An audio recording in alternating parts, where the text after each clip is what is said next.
नमस्कार, आप देख रहे हैं नमन सत्य न्यूज और मैं हूं आपके साथ राहुल शुक्ला। 3 अक्टूबर को उत्तर प्रदेश के लखीमपुर खीरी में किसानों के साथ हुई हिंसा मामले को लेकर अब सुप्रीम कोर्ट बेहद सख्त हो चुका है, जिसको लेकर सुप्रीम कोर्ट लगातार अब उत्तर प्रदेश की सरकार को जमकर फटकार लगा रहा है। और ऐसे में सुप्रीम कोर्ट ने गुरुवार को इस मामले की सुनवाई करते हुए कहा था कि उत्तर प्रदेश की सरकार इस मामले को लेकर गंभीर क्यों नहीं है। इसके साथ ही सुप्रीम कोर्ट ने उत्तर प्रदेश की सरकार से पूछा था कि अब तक उन्होंने इस मामले में कितने लोगों की गिरफ्तारी कर ली है, कितने लोगों के खिलाफ मुकदमा दर्ज कर लिया है और इसके साथ ही साथ इस मामले में अब तक कुल कितने लोगों की मौत हुई है।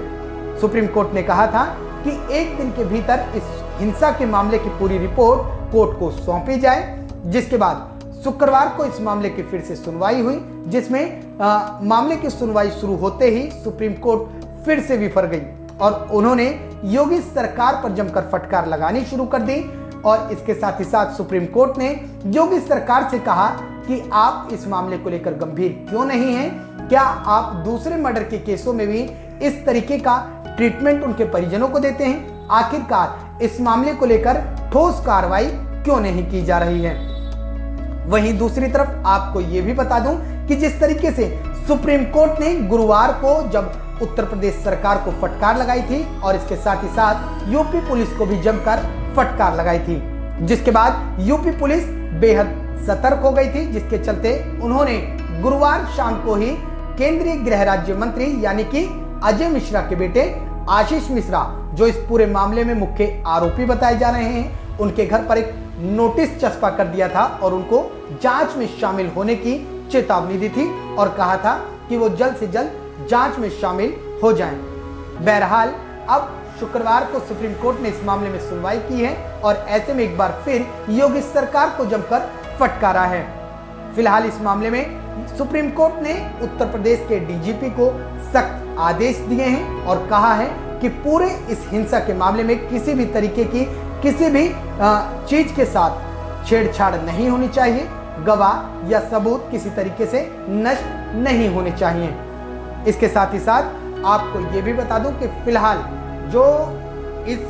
उत्तर प्रदेश सरकार के वकील हैं हरीश साल्वे, उन्होंने कोर्ट को बताया है कि मामले की जांच एक हाईकोर्ट के रिटायर्ड जज को सौंपी गई है, क्योंकि गुरुवार को सुप्रीम कोर्ट ने पूछा था कि आखिरकार आपने इसके लिए किस जांच कमेटी को बनाया है और किसको इसका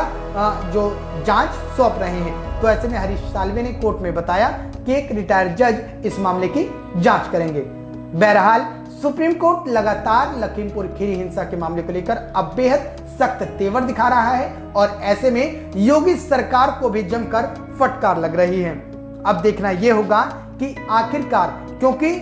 अभी तक जो आशीष मिश्रा हैं, जो मुख्य आरोपी हैं पूरे मामले के, वो अभी फिलहाल फरार हैं और ऐसे में जो लखनऊ की आईजी हैं लक्ष्मी सिंह, उन्होंने कहा है कि आशीष कहाँ है किसी को नहीं पता, लेकिन उन्होंने फिलहाल उनके घर पर नोटिस चस्पा कर दिया है और उन्हें जांच में शामिल होने के लिए कहा गया है। जल्द से जल्द आशीष से जांच के दौरान पूछताछ की जाएगी। बहरहाल फिलहाल इस मामले में लक्ष्मी सिंह ने यह भी बताया कि इस मामले में जो एक गाड़ी के जो आशीष मिश्रा की गाड़ी थी हिंसा के दौरान, उसके पीछे लवकुश और आशीष पांडे 2 युवक उस गाड़ी में बैठे हुए थे। उन लोगों को यूपी पुलिस ने गिरफ्तार कर लिया है।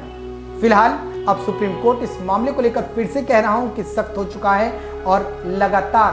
पुलिस पर अब दबाव बन रहा है कि वो जल्द से जल्द मुख्य आरोपी और मामले से संबंधित आरोपियों की गिरफ्तारी करें, क्योंकि अभी तक मामले में जो आरोपी हैं, जो मुख्य आरोपी हैं, वो फरार चल रहे हैं। पुलिस के हाथ पूरी तरह से खाली हैं। फिलहाल मुझे दीजिए इजाजत, फिर मिलूंगा अगले किसी नए मुद्दे के साथ। तब तक के लिए धन्यवाद।